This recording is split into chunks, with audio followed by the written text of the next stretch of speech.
तो जो पिछला सेशंस था वहाँ पे हम लोगों ने इससे पहले के सारे कॉन्सेप्ट समझ लिए थे। तो आज का सेशन हम लोग कहाँ से स्टार्ट करने वाले हैं? तो हम लोग स्टार्ट करने वाले हैं lines parallel to the same line. ठीक है, तो हम लोगों ने जो हमारा पिछले क्लास का ये सबसे लास्ट हमारा ये था।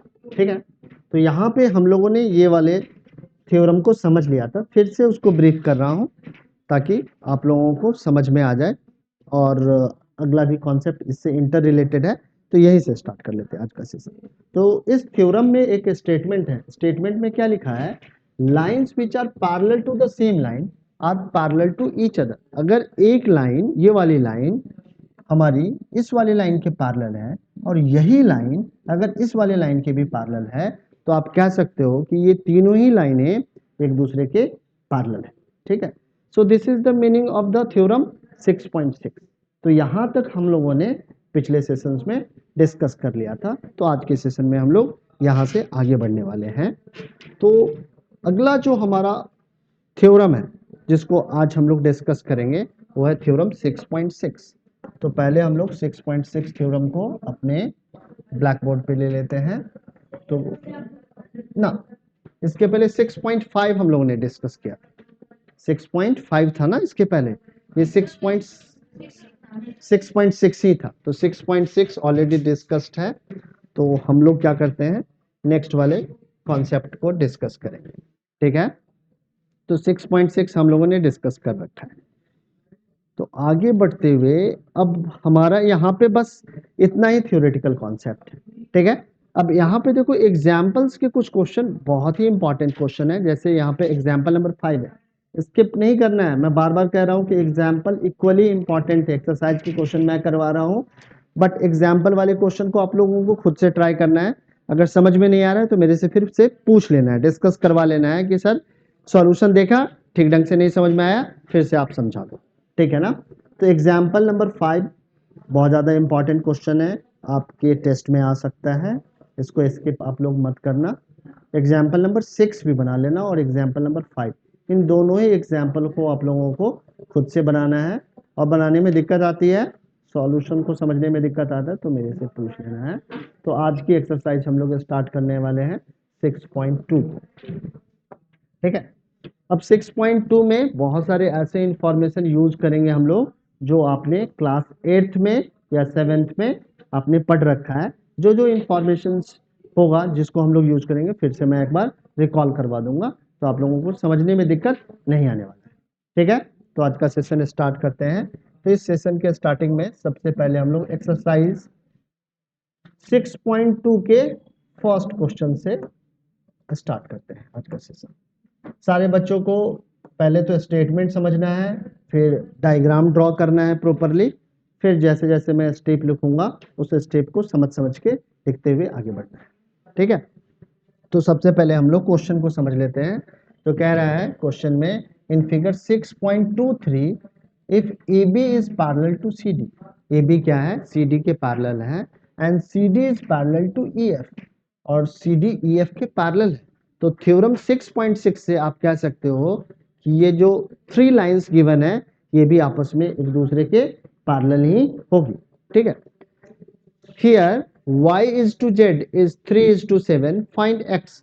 यहाँ पे y और z का रेशियो गिवन है, ये रेशियो किसके इक्वल है? तो 3:7 के इक्वल है। हमें वैल्यू किसकी निकालनी है? x की निकालनी।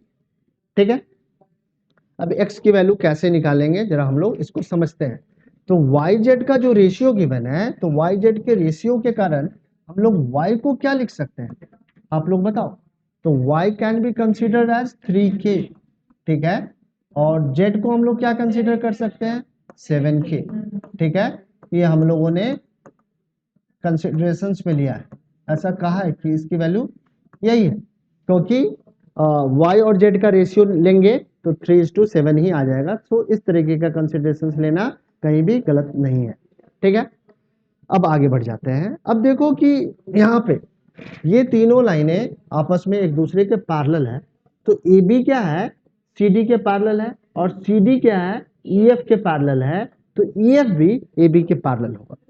सो अगर EF AB के पैरेलल होगा तो ये जो Z वाली एंगल है, सारे बच्चे यहाँ पे प्लीज ध्यान दे दो, ये जो Z वाली एंगल है ये X वाले एंगल के क्या होगी, इक्वल होगी। क्यों? क्योंकि अगर दो लाइनें आपस में पैरेलल होती है और इसको एक ट्रांसवर्सल लाइन इंटरसेक्ट कर रही है तो इसके ऑल्टरनेटिव इंटीरियर एंगल्स क्या होते हैं, आपस में इक्वल होते हैं।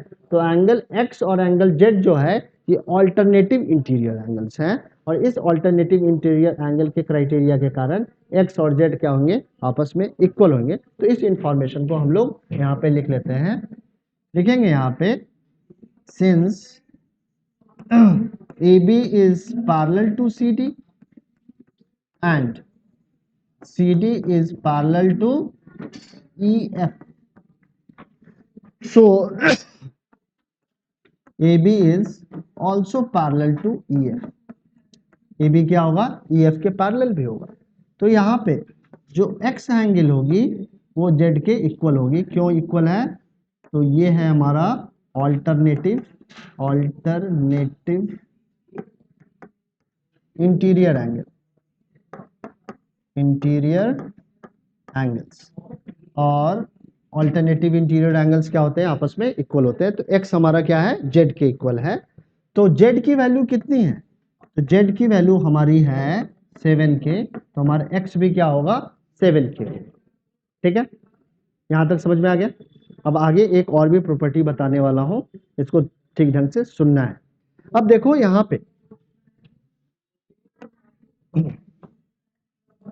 पे जो X और Z है, ये X और Y है, सॉरी X और जो Y है ये क्या को इंटीरियर एंगल है। इन दोनों पैरेलल लाइन का X और Y क्या है, को इंटीरियर एंगल है। और को इंटीरियर एंगल का सम कितने के इक्वल होता है, 180 के इक्वल होता है। ठीक है, सो लिखेंगे here AB is parallel to CD and X plus Y is equal to 180 degree. क्यों है ऐसा, को इंटीरियर एंगल है, co interior angles and sum of the co interior angles is 180 degree. ठीक है, अब X की वैल्यू हमने क्या कंसीडर किया है, तो X हमारा 7K है और Y कितना है, तो Y हमारा 3K है, इज इक्वल टू 180 डिग्री। ऐसा ही होगा ना।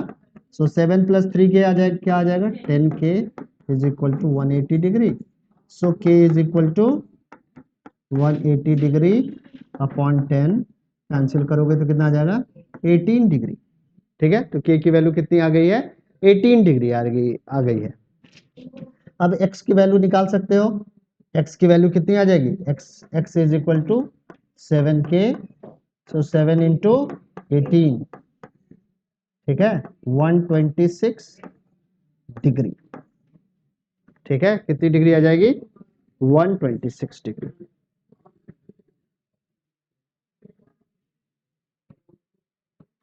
ठीक है, तो X की वैल्यू निकालनी थी और X की वैल्यू हम लोगों ने यहाँ पे निकाल ली है। किसी भी बच्चे को कोई भी डाउट है तो अपने अपने डाउट पुट अप कर सकते हो। अगर नहीं डाउट है तो फिर हम लोग आगे बढ़ेंगे। X इज इक्वल टू 2 नहीं है, X is equal to Z है और X is equal to Z क्यों है, ऑल्टरनेटिव इंटीरियर एंगल्स के कारण।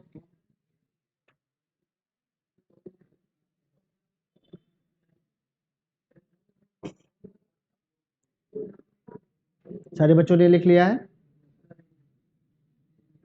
थोड़ा सा तेजी से लिखना है।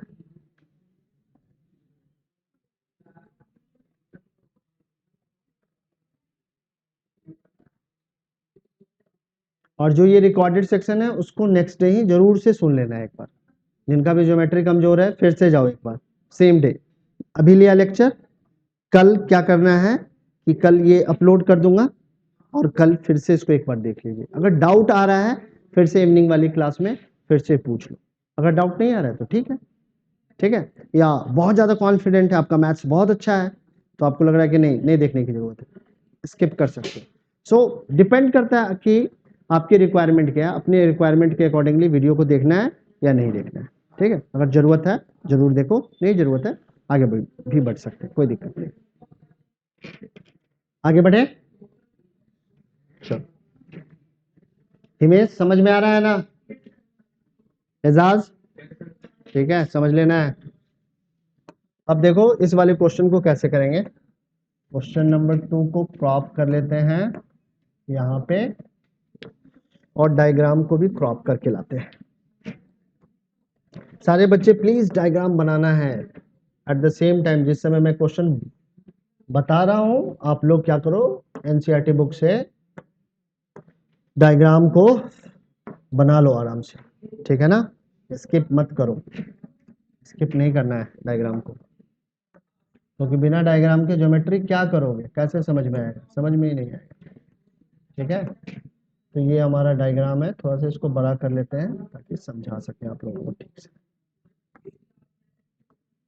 ठीक है। अब प्लीज यहाँ पे सारे बच्चे ध्यान रखेंगे, पहले क्वेश्चन को समझ लेना है फिर करना है। ज्योमेट्री में जल्दबाजी नहीं करनी है, आराम से क्वेश्चन को समझो फिर करो।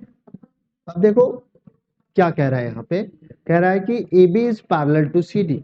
ये वाली जो लाइन है हमारी, ए बी जो लाइन है वो सी डी के क्या है, पैरेलल है। ये गिवन इंफॉर्मेशन, ठीक है। EF is perpendicular on CD। EF क्या है, CD के परपेंडिकुलर है। EF हमारा CD के परपेंडिकुलर है। एंगल GED, GED कहाँ पे है, तो GED हमारा यहाँ पे है, और एंगल GED कितना है, तो 126 डिग्री है, ठीक है। फाइंड AGE, ये वाली एंगल निकालनी है। जहां जहां पे एंगल निकालना है वहां वहां पे मैं साइन ऑफ इंट्रोगेशन लगा देता हूँ। तो AGE हमें मेजर करके GED, जहां पे मैंने GED, GED, हाँ सॉरी गलत मार्क कर दिया मैंने, ठीक है। इसको ठीक कर लेते हैं अभी। तो अभी हमें क्या करना था, GED मार्क करना था ना, तो GED मार्क कर लेते हैं। GED, GED हमारा इस साइड में है और यहाँ पे है 126 डिग्री, सॉरी इसको ठीक कर लो सारे बच्चे, ठीक है। तो GED कितना है, 126 है और इस साइड में है। और AGE हमारा कहाँ पे है, यहाँ पे है, तो AGE साइन ऑफ इंट्रोगेशन यहाँ लगा दिया। और एंगल GEF किधर है, तो GEF जो है हमारा ये छोटा सा एंगल है, इसको भी हमें क्या करना है, निकालना है। और FGE भी निकालना है, तो FGE हमारा यहाँ पे है, इस वाले एंगल को भी हमें निकालना है।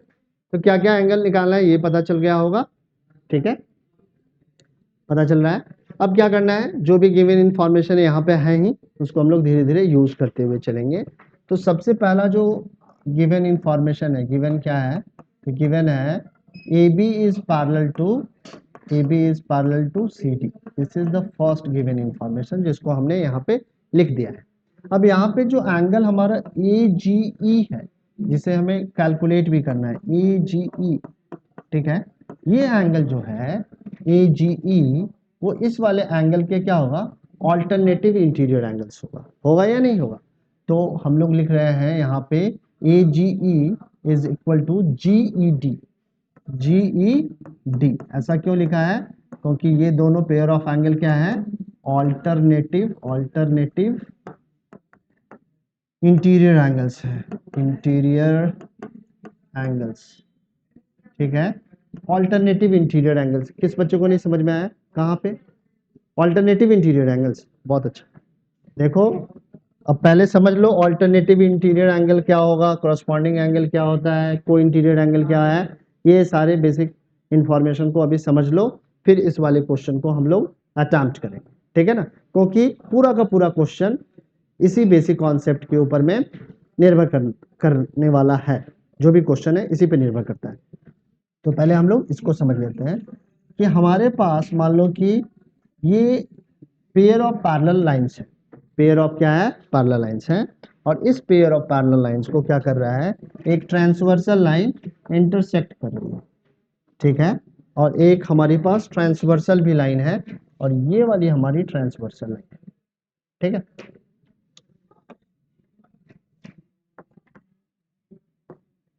तो ये AB,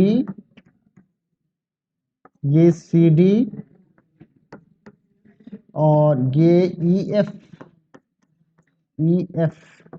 ठीक है, ये एक दूसरे को इंटरसेक्ट कैसे कहाँ पे कर रही है, तो हम लोग यहाँ पे M और इस पॉइंट को N ले रहे हैं। तो हमारे पास AB और CD क्या है, पैरेलल लाइंस है, और EF हमारा क्या है, ट्रांसवर्सल लाइन, ठीक है। अब इस ट्रांसवर्सल लाइन के कारण बहुत सारे एंगल का फॉर्मेशन हो रहा है, एंगल 1, एंगल 2, यहाँ पे एंगल 3, ये एंगल 4, यहाँ पे एंगल 5, ये एंगल 6, 7 और 8। तो सबसे पहले हम लोग क्रॉसपॉन्डिंग एंगल्स के बारे में समझते हैं। तो पेयर ऑफ, अगर हमारे पास पेयर ऑफ पैरेलल लाइंस हैं, इसको एक ट्रांसवर्सल इंटरसेक्ट कर रही है, कहाँ दिमाग है, फिर समझाऊंगा, समझ में नहीं आएगा। इधर देखो, ये सारी चीजें 6 से पढ़ाया जा रहा है और अभी तक ठीक नहीं हुआ है, और अभी भी ध्यान नहीं दोगे तो फिर से नहीं ठीक होगा। कोई नया इन्फॉर्मेशन नहीं बता रहा हूँ, ठीक है। सो यहाँ पे क्या है कि हमारे पास A B and C D lines क्या है, पैरेलल है, A B is parallel to C D. और यहाँ पे अगर दो लाइनें आपस में पैरेलल होती है और उसको एक ट्रांसवर्सल इंटरसेक्ट कर रही है, तो इसके कोरस्पॉन्डिंग एंगल्स क्या होते हैं, आपस में इक्वल होते हैं। क्या इक्वल होगा, कोरस्पॉन्डिंग एंगल, कोरस्पॉन्डिंग एंगल्स। ये नहीं जानना, ये बता रहा है कि आपने पिछले वाली क्लास में ठीक से नहीं पढ़ा, ठीक है ना। ये नहीं बता रहा है कि आप बहुत अच्छा क्वेश्चन पुट अप किए हैं, ये क्वेश्चन आपको आना चाहिए था बट नहीं जान रहे हो, तो 9th में एक बार सीखने का फिर से ट्राई कर सकते हैं। कहाँ देख रहा है, इधर उधर, इधर देखो सामने, ठीक है। सो करस्पॉन्डिंग एंगल्स कौन कौन से एंगल होंगे, तो एंगल 1 क्या है, एंगल 5 के करस्पॉन्डिंग होगा, और ये आपस में क्या होगा, इक्वल होगा। ए वंस, कहाँ है दिमाग तुम्हारा, सीखना नहीं है क्या, तो फिर यहाँ दिमाग लगाओ ना। तो एंगल 1 क्या है, एंगल 5 के इक्वल होगा, क्यों, क्योंकि ये दोनों ही क्रॉसपॉन्डिंग है या नहीं, सेम पोजीशन पे है।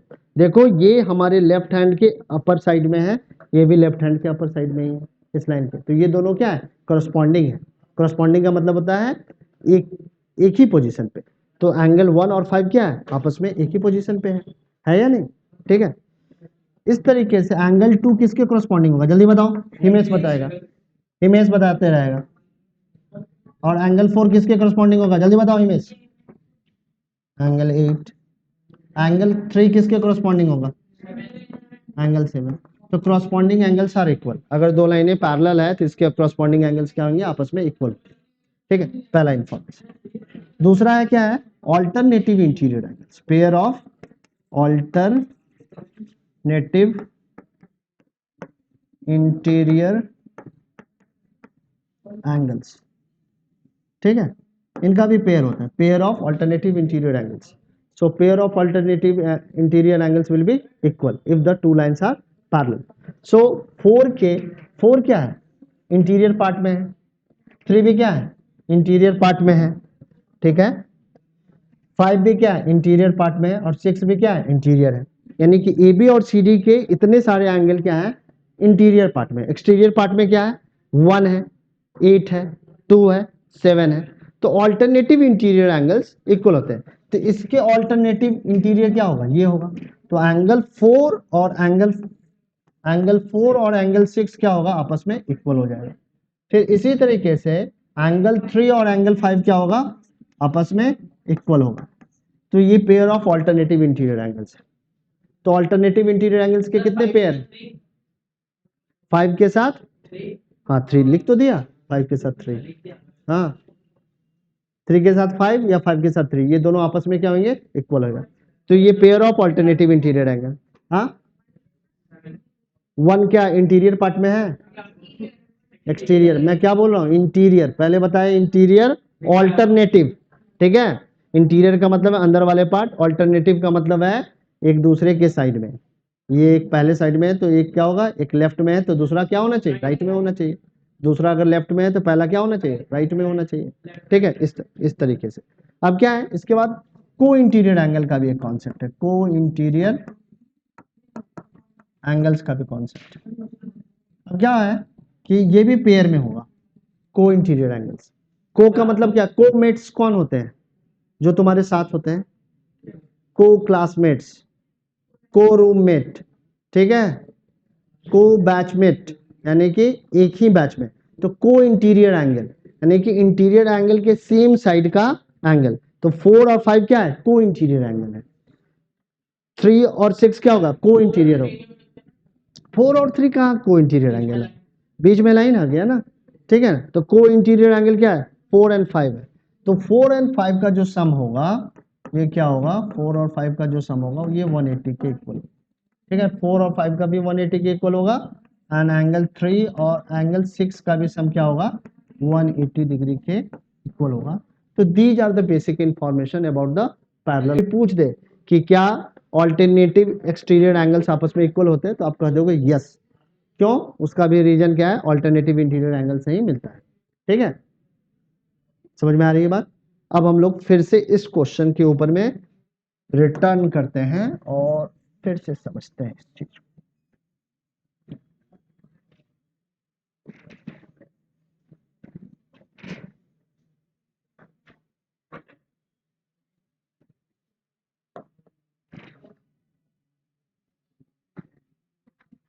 ठीक है, अब देखो यहाँ पे, प्लीज यहाँ पे ध्यान दे दो सारे बच्चे, यहाँ पे ध्यान दे दो।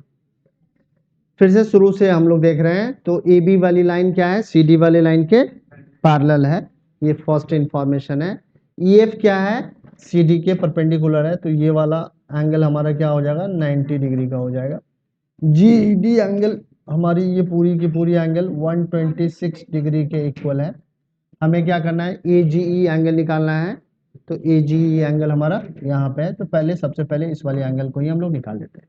ठीक है, तो हम लोग लिखने वाले हैं here A B is parallel to C D. A B क्या है, सी डी के पैरेलल है यहाँ पे, है ना। ठीक है, सो इस कारण से जो हमारा ए जी ई एंगल है, ए जी ए जी एंगल है वो हमारे किसके इक्वल हो जाएगा, एंगल जी ई डी के इक्वल होगा। और हाँ, ये कितने के इक्वल है, 126 के इक्वल है। और ये हमारा pair of alternative interior angle है, ऑल्टरनेटिव इंटीरियर एंगल्स। और pair of alternative interior angles के कारण ए जी एंगल जी ई डी के क्या होगा, इक्वल होगा, और ये दोनों 126 डिग्री के इक्वल होंगे। तो पहला समझ में आ गया। अब जी एफ, ऊपर देखो, जी एफ किसके इक्वल होगा। अब देखो जी एफ कहां पे है, जी ई एफ, जी एफ ये छोटा सा पार्ट है, तो ये 126 में से 90 डिग्री माइनस कर लोगे तो जी एफ पता चल जाएगा। तो एंगल जी एफ जो है हमारा, एंगल जी ई एफ ये किसके इक्वल होगा, तो जी एफ हमारा एंगल ए जी ई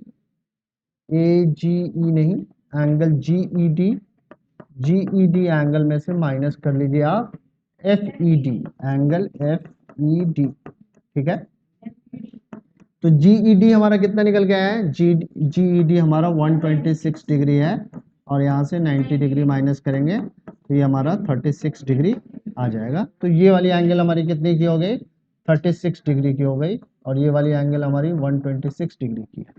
अब हमारा क्या निकालना है, एफ जी ई निकालना है, एफ जी ई, एफ जी ई, तो ये वाली एंगल निकालनी है। तो A G E angle, A G E plus angle F G E क्या है, बताओ आप लोग बताओ, ये 180 डिग्री के इक्वल क्यों है, क्यों, लीनियर पेयर है, लीनियर पेयर है या नहीं।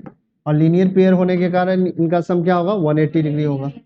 ये हमारा ए जी कितना है, 126 डिग्री है, angle F G E is equal to 180 degree.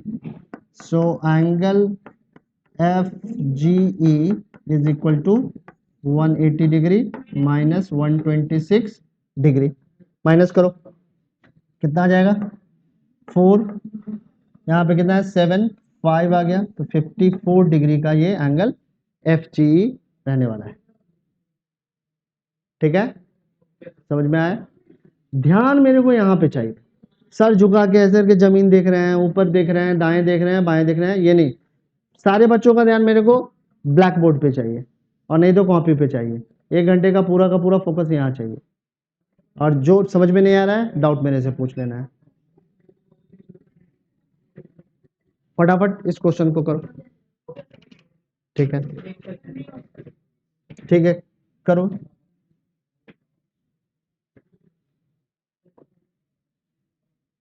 Mobile अंदर रखो, बैग बंद करो।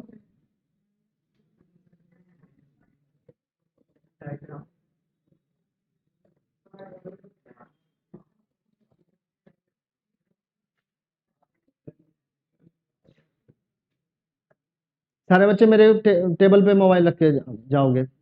जब क्लास में जैसे ही इंटर करोगे तो मेरे टेबल पे आ जाना चाहिए मोबाइल, मैं तो छीन के पापा को दे दूंगा।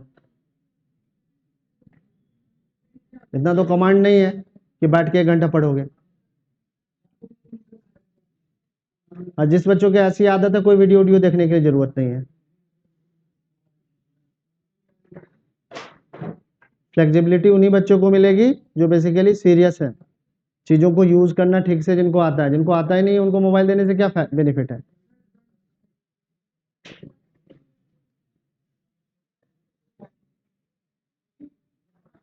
लिख लो, लिख लिया सारे बच्चों ने।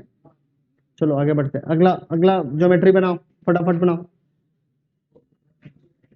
और ये एक इंपॉर्टेंट क्वेश्चन है, फिर से कह रहा हूं कि इंपॉर्टेंट है और इसको स्ट्रिक्ट मार्क लगा लो, इसमें दिक्कत आ सकती है।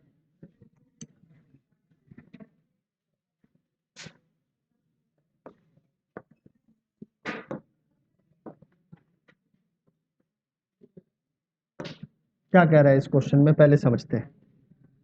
क्वेश्चन में गिवन इंफॉर्मेशन ये है कि PQ वाली जो लाइन है, यहाँ पे PQ जो रे है, ये ST के क्या है, पैरेलल है। पहला इंफॉर्मेशन, PQR 110 डिग्री का है और RST 130 डिग्री का है। ठीक है, फाइंड QRS।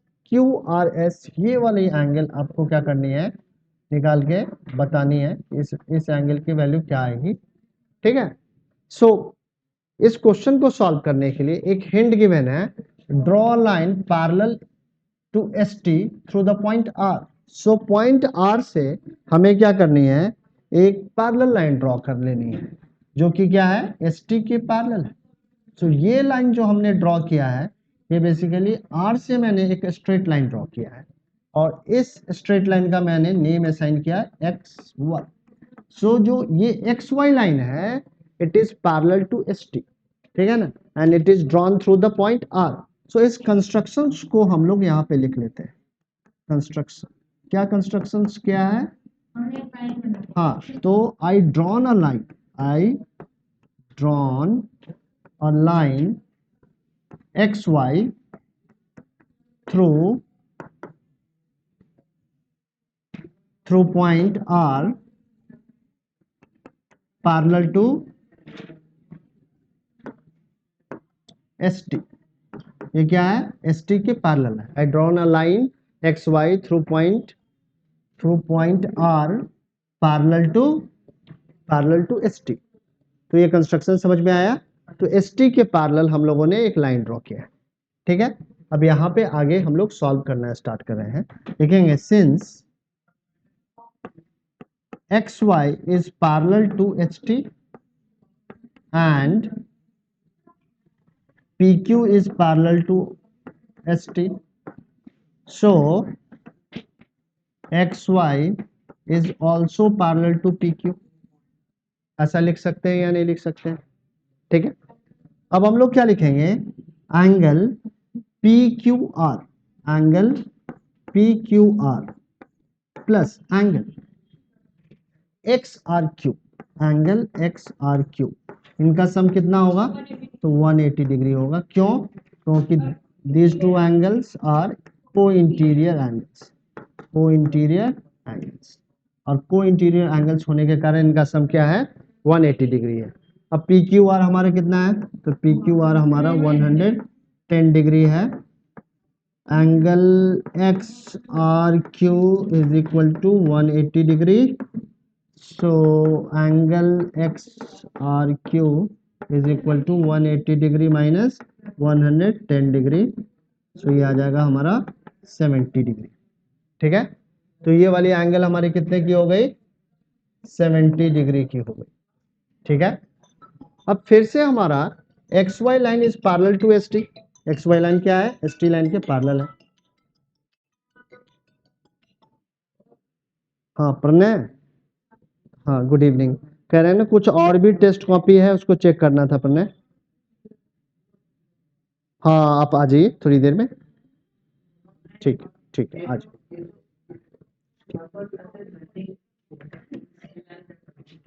ठीक है। सो एक्स आर क्यू हमारा क्या है, 70 डिग्री है।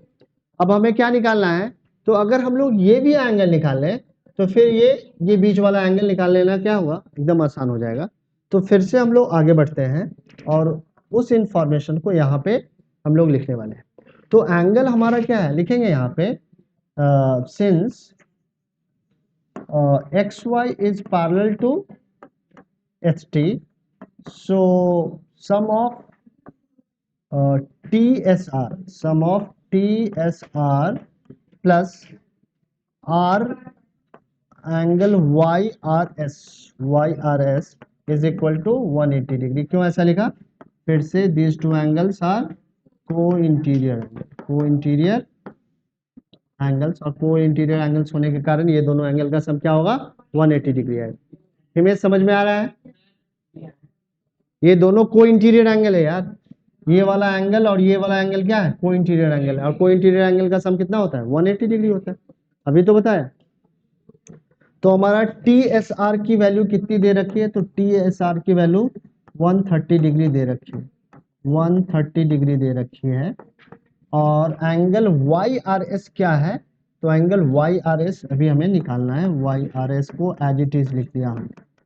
तो हमारा YRS कितना आ जाएगा, तो हमारा angle YRS 180 degree minus 130 degree, so it will be 50 degree. तो इसकी वैल्यू कितनी आ जाएगी, 50 डिग्री आ जाएगी। यहाँ तक सारे बच्चों को क्लियर है, कोई दिक्कत तो नहीं है, ठीक है। अब हमारा जो x और y है, देखेंगे सिंस x और y is a line, so angle x और y क्या होगा, 180 डिग्री के इक्वल होगा या नहीं, बताओ, होगा। अब इस x और y को आप क्या लिख सकते हैं, तो आप लिख सकते हैं angle x R Q plus angle QRS plus angle YRS, और इन सब का सम कितने के इक्वल होगा, तो इनका सम 180 डिग्री के इक्वल होगा, ठीक है। अब हमारा एक्स आर क्यू कितना है, तो एक्स आर क्यू 70 डिग्री है, यहाँ पे हम लोग 70 डिग्री लिख दे रहे हैं। हमें क्यू आर एस निकालना ही है, और वाई आर एस अभी हमने निकाला है, ये हमारा क्या है, 50 डिग्री है, is equal to 180 degree. So angle Q R S 70 plus 50 कितना आ जाएगा, 120 degree is equal to 180 degree. So finally angle QRS is equal to 180 degree minus 120 degree, तो इनका सम कितना आ जाएगा, 60, इनको माइनस करेंगे तो 60 डिग्री आ जाएगा। सो QRS हमारा कितना होगा, 60 डिग्री का होगा। हाँ बोलो भाई, समस्या के बादल दिख रहे हैं चेहरे पे।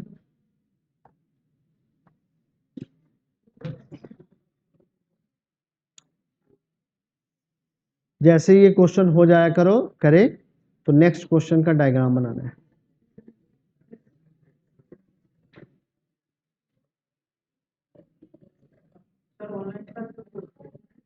हाँ ऑनलाइन क्लास में। अब जो अगला क्वेश्चन है वो है हमारा फोर्थ क्वेश्चन का डायग्राम सारे बच्चे बना लो। क्या कहता है fourth question, A B is parallel to C D, A B क्या है, सी डी के पैरेलल है। ए पी क्यू हमारा क्या है, 50 डिग्री है, यहाँ पे मेंशन है। पी आर डी हमारा 127 है, यहाँ पे मेंशन है। एक्स एंड वाई की वैल्यू हमें क्या करनी है, निकालनी है। तो एक्स और वाई की वैल्यू आसानी से निकल आएगी, कोई दिक्कत नहीं। कैसे निकल आएगी, तो सबसे पहले हम लोग लिखेंगे here AB is parallel to CD. This is the given information. ठीक है, AB क्या है, CD के पैरेलल है और ये given information. Angle APQ, angle APQ is equal to the angle PQR। ऐसा क्यों लिखा है, तो these two angles are alternative interior angle,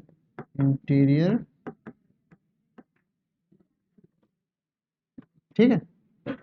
so APQ कितना हो गया, 50 डिग्री हो गया। सो हमारी x की वैल्यू कितनी आ गई, 50 डिग्री। ठीक है, समझ में आ रहा है। अब हमें क्या निकालना है, y निकालना है। तो हम लोग लिखने वाले हैं angle APR, angle APR is equal to angle PRD, और ये दोनों एंगल आपस में क्यों इक्वल है, कौन बताएगा, बताओ। APR is equal to PRD, आपस में क्यों है, once again these two angles are alternative interior angles. तो ये भी हमारा है ऑल्टरनेटिव इंटीरियर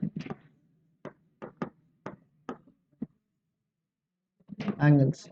ठीक है, सो हमारा APR जो है हमें पता चल गया 127 है। ठीक है, अब हम लोग आगे लिखते हैं कि हमारा y, हमें क्या चाहिए, y चाहिए ना। तो जो एंगल APR है, एंगल APR है, अब हमें पता चल गया कि ये 127 डिग्री के इक्वल है। और APR किसके इक्वल है, तो APR APQ plus QPR angle QPR के सम के इक्वल है या नहीं, है ना, 127 डिग्री। सो APQ की वैल्यू क्या है, तो APQ की वैल्यू हमारे पास 50 डिग्री है और ये क्या है, तो y के इक्वल है 127 डिग्री। सो y की वैल्यू कितनी आ जाएगी, 127 डिग्री माइनस 50 डिग्री। ठीक है, 7 आ गया और ये 7 आ गया। सो हमारा y कितना आ जाएगा, 77 डिग्री। तो y की वैल्यू कितनी आ गई, 77 डिग्री। ठीक है, इतना मुश्किल नहीं है, बहुत आसान है। x की वैल्यू समझ में नहीं आई, देखो जो APQ है, APQ कहाँ पे है हमारा एंगल, ये देखो APQ तो यहाँ पे है, तो इसका ऑल्टरनेटिव इंटीरियर क्या होगा, यही तो होगा। तो APQ प्लस PQR क्या होगा, हमारा इक्वल हो जाएगा। तो APQ PQR को इक्वल लिख दिया, और APQ क्या है हमारा 50 डिग्री है। और तो APQ अगर 50 डिग्री है तो PQR हमारा x है, तो x की वैल्यू क्या आ जाएगी, 50 डिग्री के इक्वल आ जाएगी। अब समझ में आया। ठीक है, अब लास्ट क्वेश्चन पे चलते हैं। सारे बच्चों ने लिख लिया ना, ठीक। अब लास्ट क्वेश्चन सबसे ज्यादा इंपॉर्टेंट क्वेश्चन है इस पूरे एक्सरसाइज का। ठीक है, लिखो जल्दी।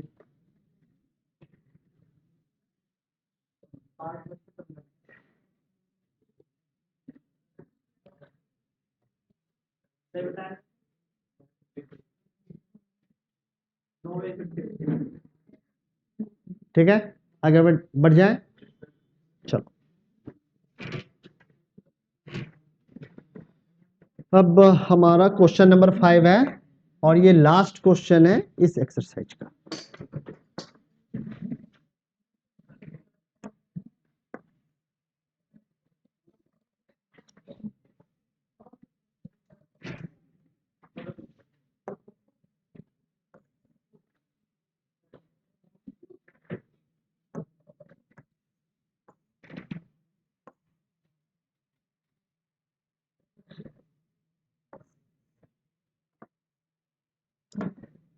तो पहले अब क्वेश्चन देख लो क्या करना है और किस तरीके से इसको अटेम्प्ट करेंगे। ठीक है ना, तो कह रहा है यहाँ पे PQ and RS are two mirrors place parallel to the each other. दो मिरर है और दोनों मिरर को हमने क्या प्लेस किया है, पैरेलली प्लेस कर दिया है। An incident ray A B strikes the mirror P Q, एक ए बी इंसिडेंट रे है जो पी क्यू मिरर पे क्या करती है, फॉल करती है, स्ट्राइक करती है। At B the reflected ray moves along the path B C and strike the mirror R S, और ये बी सी के डायरेक्शंस में हमारा रिफ्लेक्टेड रे मूव करता है और आर एस मिरर को सी पॉइंट पे स्ट्राइक करता है and again reflects back along CD और CD के along चला जा रहा है। Prove that AB is parallel to CD, AB क्या है, CD के पैरेलल है, ये हमें प्रूव करना है। तो सबसे पहले हम लोग यहाँ पे पॉइंट ऑफ इंसिडेंस पे नॉर्मल लाइन ड्रॉ करने वाले हैं। तो ये हमने क्या कर दिया है, नॉर्मल लाइन यहाँ पे ड्रॉ किया है। तो ये हमारा क्या है, नॉर्मल लाइन है। इस लाइन को हमने BD लिखा और यहाँ पे क्या हमने लिखा कि ये हमारा क्या है, N है, तो ये CN है। तो हम लोग यहाँ पे पहले इस इंफॉर्मेशन को लिख लेते हैं। तो यहाँ पे मैं लिखने वाला हूँ here BM is perpendicular on PQ and CN is perpendicular on RS। ठीक है ना, ये जो दो ड्राइंग बनाई है मैंने। अब क्या है हमारा लॉज ऑफ रिफ्लेक्शन क्या कहता है, ठीक है, हाँ, angle of incidence is equal to angle of reflection. So this is the angle of incidence and this is the angle of reflection. So according to law of reflection, angle of incidence is always equal to the angle of reflection. So यहाँ पे लिखने वाला हूँ मैं according to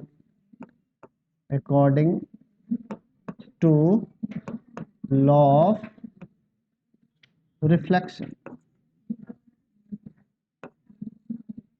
According to law of reflection, angle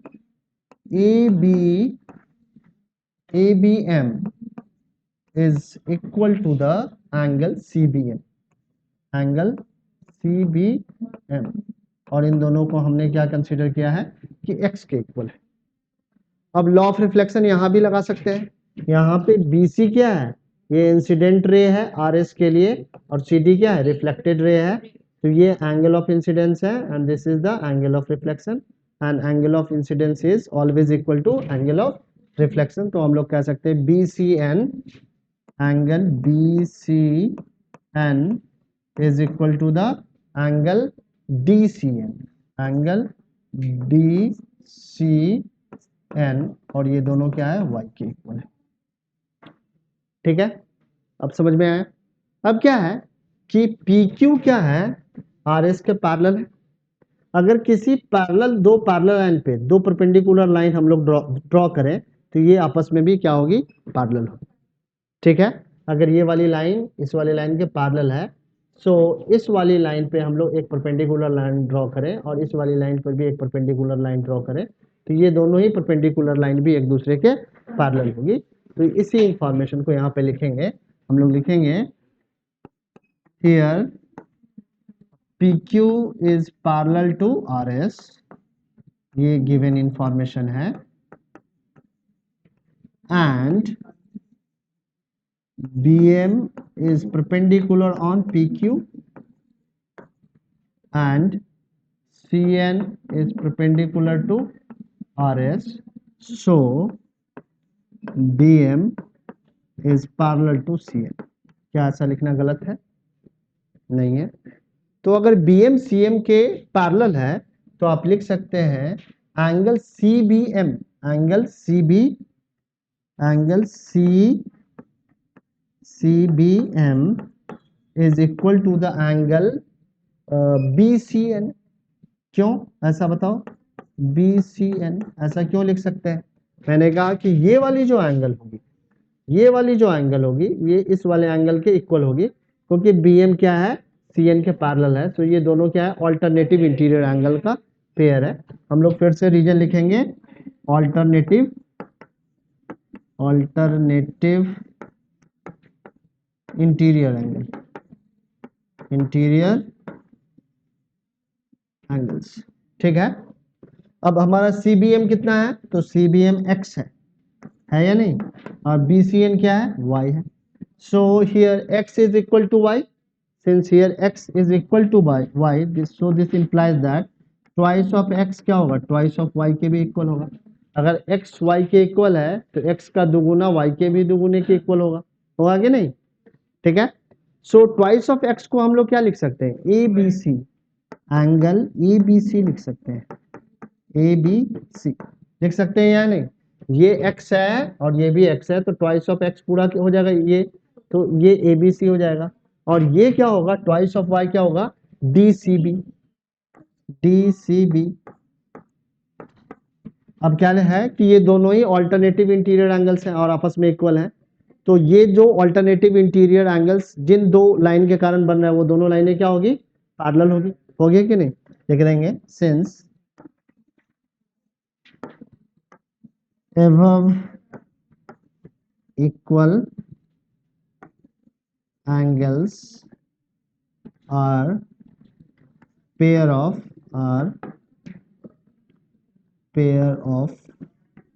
alternative interior angles